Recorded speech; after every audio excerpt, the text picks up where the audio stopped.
Let me ask you something.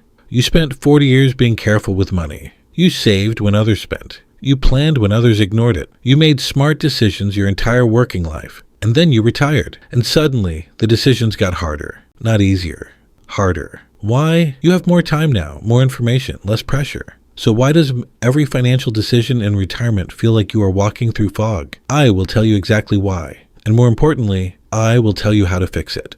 I am 75 years old, and I have made some genuinely terrible investment decisions in my retirement. Not because I was stupid, not because I was uninformed, because nobody told me that retirement changes the way your brain processes money. Completely.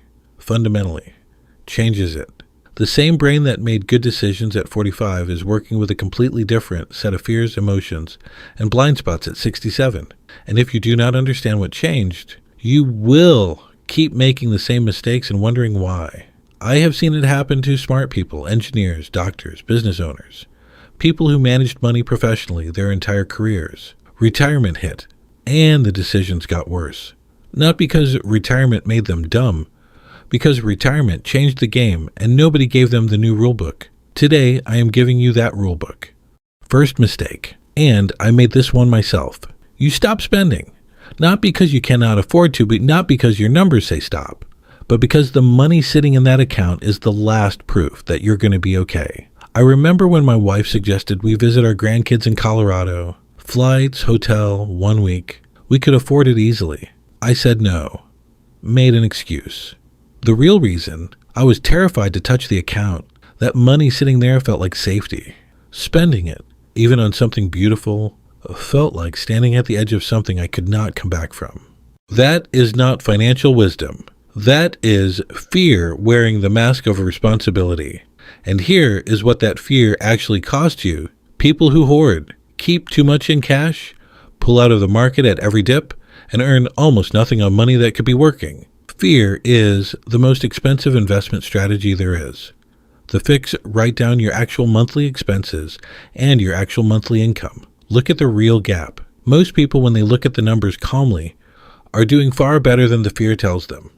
The fear is lying to you. The numbers are not. Mistake number 2, panic selling. The market drops 8% in a week, and you sell. I know you should not, but at 3 a.m. when the account is down 40,000, it does not feel like a temporary dip. It feels like your retirement is collapsing.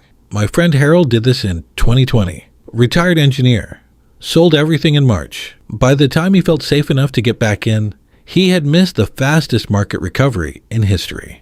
He lost more money trying to protect his money than he would have lost doing absolutely nothing. The reason retired people panic, sell more than anyone. At 40, you lose 40,000. You have 25 years to recover. At 68, your brain does not see 25 years. It sees the finish line, the fix.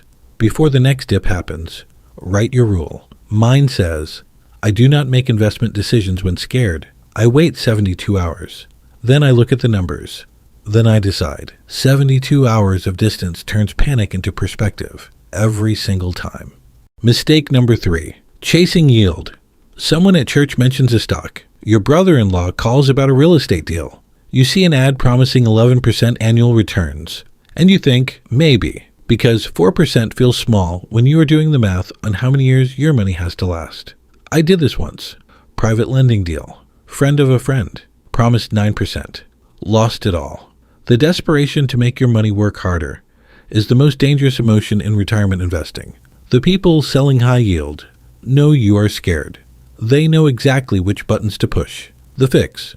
Simple rule. If someone promises more than 6 or 7% with low risk, walk away. Either the risk is higher than they admit or the return is not real. Boring index funds, dividend stocks, solid companies. Boring wins in retirement, every time. Mistake number 4, the guilt giving trap. This one nobody talks about. Your kids need help.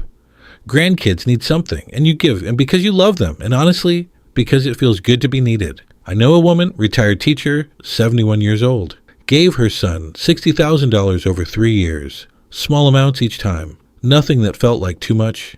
Until she sat down and added it up. She never told him the total, because she did not want him to feel bad. Because the giving felt like love, but it was also fear. Fear of being irrelevant. Fear of not being needed. Decide your number before anyone asks. How much per year are you genuinely comfortable giving? Write it down. That is your number. When the request comes, and it will, you already have your answer. It keeps the giving as love, instead of letting it become anxiety.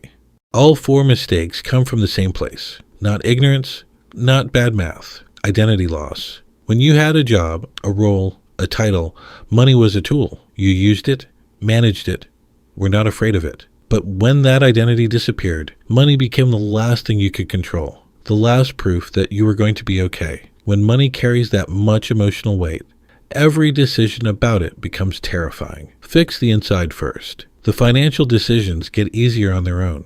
Here is what actually works. 3 things. Simple. First, look at your actual numbers once a month. Not when you're anxious, not when the market is down. Pick one day. Coffee.